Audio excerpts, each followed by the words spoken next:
So we're going to be looking at covalent bonding a little bit more in depth. During this lecture, we're going to be looking at structures that are formed and the shapes. We're going to look at their relative polarity of the molecules overall. So VSEPR theory, or valence shell electron pair repulsion theory, basically says that the electrons around a central atom are going to orient themselves so that the repulsive forces are minimized. And so in order for repulsive forces to be minimized, things that are similarly charged, and in this case electrons, are going to put themselves in as far a distance as possible around that central atom. And basically this orientation, or VSEPR theory, is what leads to the shapes that molecules have. So VSEPR theory is dictated heavily by a concept called electron domains. And basically these are where electron densities reside on the central atom. And there's two types of electron domains. There's bonding pair domains and lone pair domains. And the bonding pair domains, you can see them in this molecule right here. They are the domains in which electrons are shared between two atoms in a molecule. The lone pair domains consist of basically electrons that are not involved in the bonding process. So a lone pair, a radical, or single electron, as it can be referred to.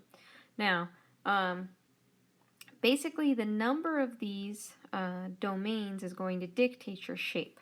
And we'll discuss that more thoroughly. But before we move into that, I do want to mention that the lone pairs, okay, these types of domains here, take up more space on this central atom. Okay, so what we can think of it, or how we can think of it, is that the lone pairs are going to take up more space or repel the bonding pairs more strongly in the molecular shape. Now, when we're actually determining molecular shape, the first thing that we're going to need to do is draw the correct Lewis dot structure. At this point, I assume everybody's proficient. The next thing that we do is we look at basically those electronic domains, or those pairs, whether they're in a bonding pair or a non-bonding pair. We basically count all those up. And then what we do is we're going to compare the number of bonding pairs to the number of non-bonding pairs, or lone pairs, and subsequently decide on the shape. And the shape dictates what type of bond angles you have, and a slew of other things. So you guys are going to need to know the shapes and their bonding angles, but we're going to look at how we go about getting each of these. So as I said earlier, basically the number of electron domains are going to affect the bonding that you have. In addition, the types of non-bonding domains, or excuse me, the types of electron domains that you have are going to dictate the overall shape of your molecule. So we have our Lewis structures all around here. So assuming that we can write the correct Lewis structure, we have carbon dioxide here. In this situation, when I look at carbon dioxide, it has 2 atoms attached to it. Both of them are attached by double bonds, and there are no lone pairs around this atom. Okay, so what we would say is that we have a total number of 2 electron domains around carbon. Those domains are both bonding domains. Now, this leads us to something called electron domain geometry.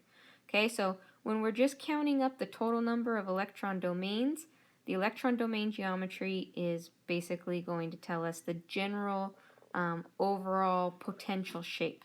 Now, when we get to molecular geometry, we have to start considering non-bonding domain. So typically when questions are asking you for the shape of the molecule, they're asking for molecular geometry. So you are going to count up all the electron domains, but you must also consider the types of domains that you have. So in this case, the carbon is surrounded by 2 electron domains, both of which are bonding domains. There are no non-bonding domains, so that gives us a linear geometry. And a linear geometry is going to give us a bond angle of 180 degrees. Okay, so we'll look at how the electron domain geometry comes into effect in a little more important way over the next several examples. So let's go ahead and let's look at this example here. So BF3, we draw the Lewis dot structures. Okay, boron has 1, 2, 3 electron domains surrounding it. Okay, so the electron domain geometry is going to be trigonal planar. Okay, so the reason why it's trigonal planar is because basically you have this triangle shape and all of the atoms are in the same plane. So all of these atoms, when we're looking at them, can be looked at as being in the plane of the board. Okay, now since there are no non-bonding domains on the central boron atom, trigonal planar is also going to be your molecular geometry, so your actual shape of your molecule.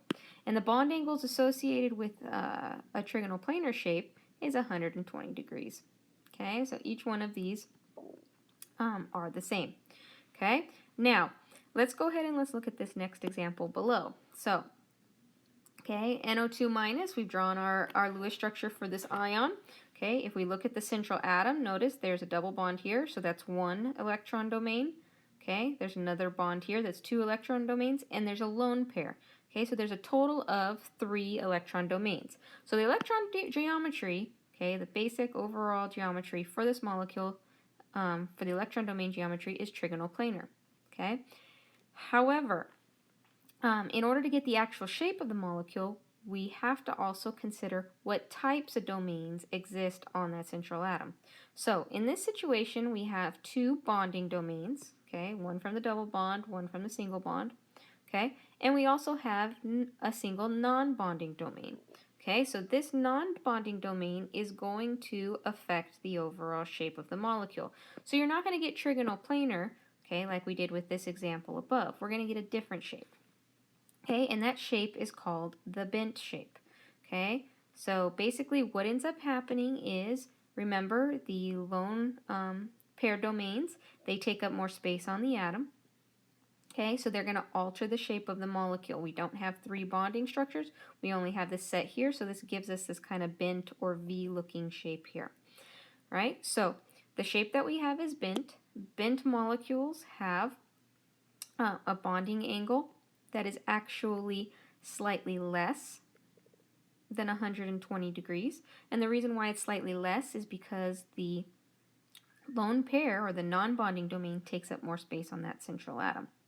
Okay, so we can continue through on to the next example. Okay, so if we look at CH4, we look at methane here. Okay, we have carbon as our central atom. There's 1, 2, 3, 4 groups around it. Okay, so that gives us 4 electron domains. Our electron domain geometry will be tetrahedral. Our number of bonding domains is 4. Our number of non-bonding domains is 0. So the shape that we're going to obtain here is a tetrahedral molecule. So notice the electron domain geometry and the molecular geometry continue to match as long as there are no non-bonding domains. Okay, so for a tetrahedral molecule, the bond angles are all 109.5 degrees, right? And you subsequently get this shape for the molecule. Now, if we continue in that same vein, okay, if we go ahead and we look at NH3, right, in this situation we have 1, 2, 3, 4 groups around the central atom, so we have the same number of electron domains as the previous example. However, in this case, when we go to look at our non-bonding domains, okay, we have 1. Right? So we have 3 bonding domains and a single non-bonding domain. So that is going to affect the overall molecular geometry, or the actual shape of the molecule. So in this case, instead of a tetrahedral shape, we have trigonal pyramidal. So what has happened is we still have this kind of toadstool shape that we saw with the tetrahedral. You can see it here on the trigonal pyramidal molecule.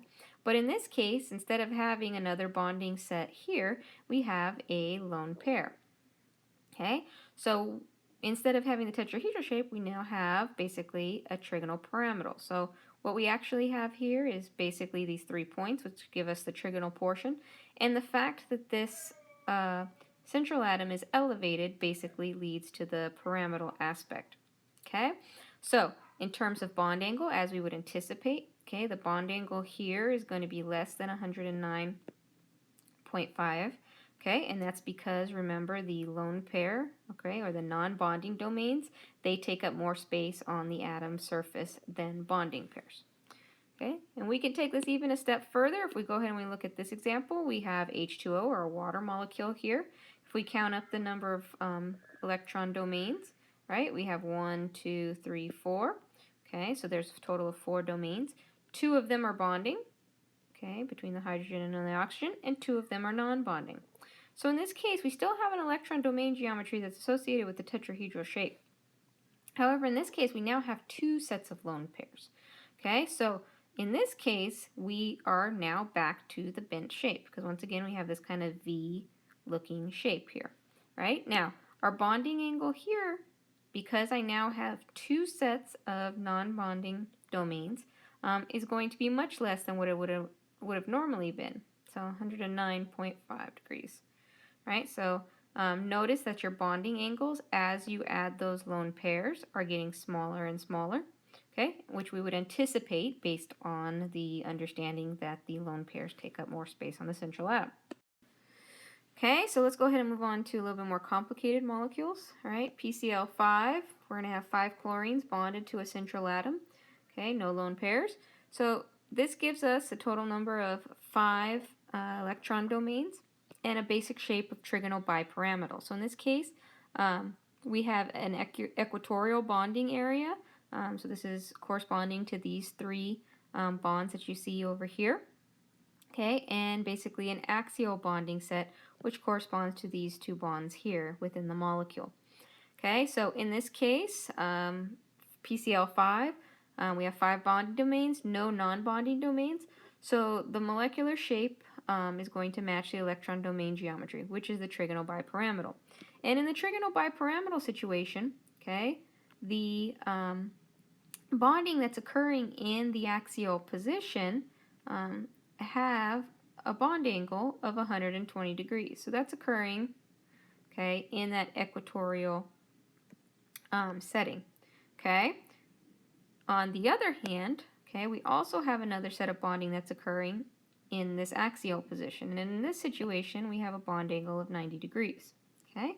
So these are the bonds that we're dealing with in situations where we have that trigonal bipyramidal shape. Now, if we look at SF4, when we do that Lewis dot structure, we end up with 4 bonding pairs, okay, and a lone pair, right? So we have a total of 5 electron domains, okay, 4 of which are bonding, 1 of which is non-bonding. So in this case, we end up with a seesaw shape, okay? You're going to have a decreased bond angle, so the 120 is, or 120 degrees in that axial position is now going to be made slightly smaller, okay, as well as the 90 degree is going to be slightly smaller than what we would have anticipated in the past. Okay, so ClF3, if we draw that Lewis structure, we get a shape called a T-shaped. We have 3 bonding pairs in this case, 2 non-bonding pairs, okay, and that basically leads us to have this T-shape that you see here. In this case, the bonding angles are 90 degrees. Okay, and our last example here, XEF2. Okay, our bonding domains, we have 2 of them. Okay, and our non-bonding domains are 3.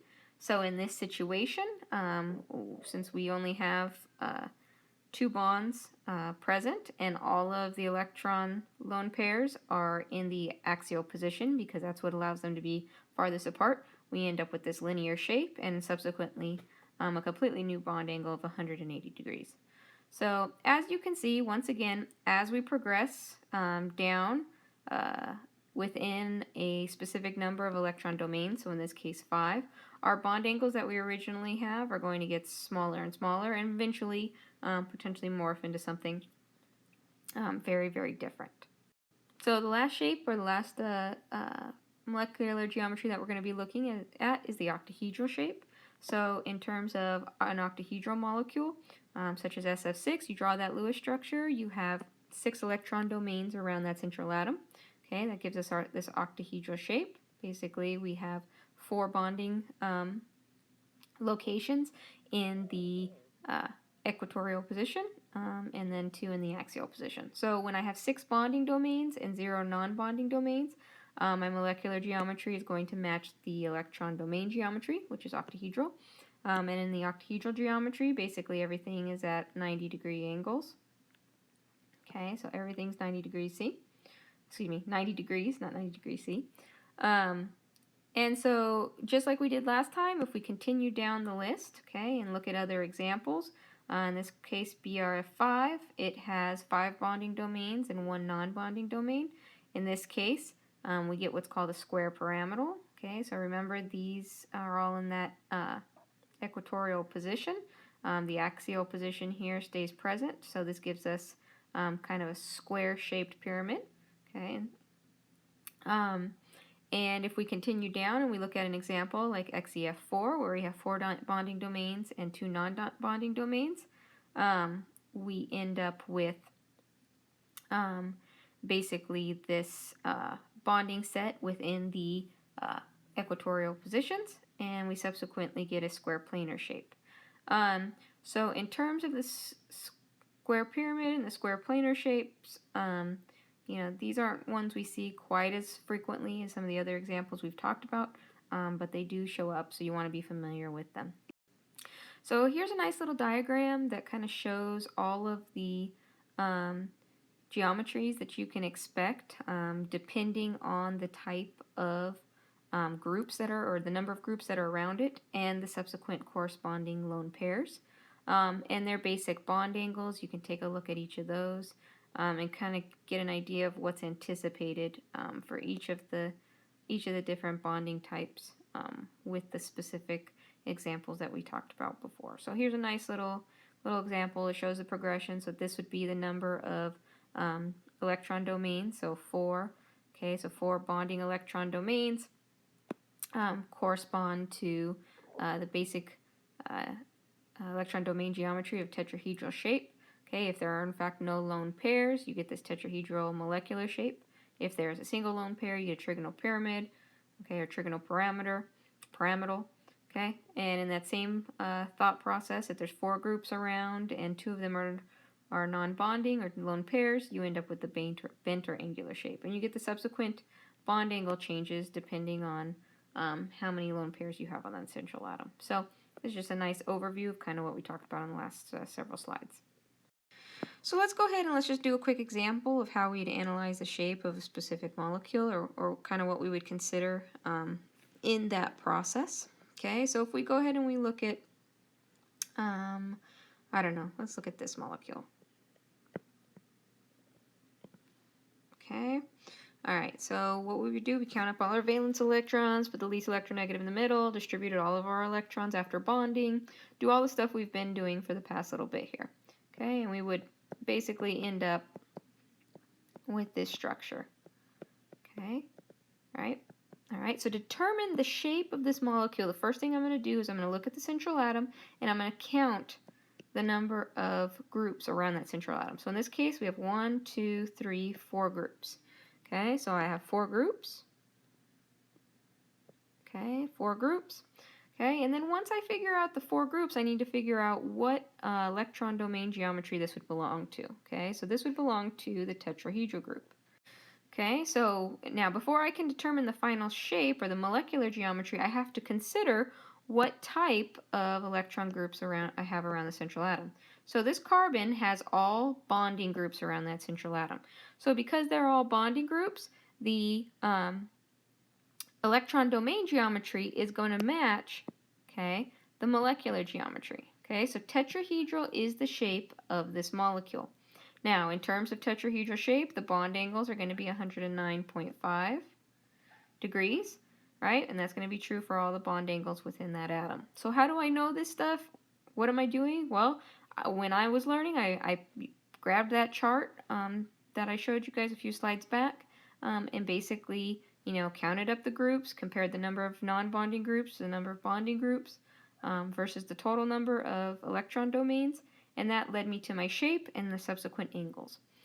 So basically there is a degree of memorization that's occurring here. However, if you learn them sequentially, okay, so if you look at the tetrahedral shapes and then look at the potential offshoots based on, a molecule like something like this, okay, comparing this to this, right, these are both in the tetrahedral electron domain geometry group. However, the actual molecular geometry is going to be different because there is a lone pair here. So in this situation, I can go from one shape to another based on my understanding of the initial tetrahedral orientation. So in this case, right here, instead of having a tetrahedral shape, I'm actually going to, this molecule is actually going to have a trigonal pyramidal shape. Okay, and I know my bond angles because it's of the fact that it's belonging to the tetrahedral family. I know that these will be somewhere within the vicinity of 109.5, but I know that they're going to be less than 109.5 because this lone pair takes up more space on that central atom. Okay, so when you guys are memorizing these and getting used to the bond angles, I want you to first look at the main overall group's shape, okay, how it looks, the bond angles associated with it, and then basically work your way down through the other geometries that can come from having four groups around that central atom.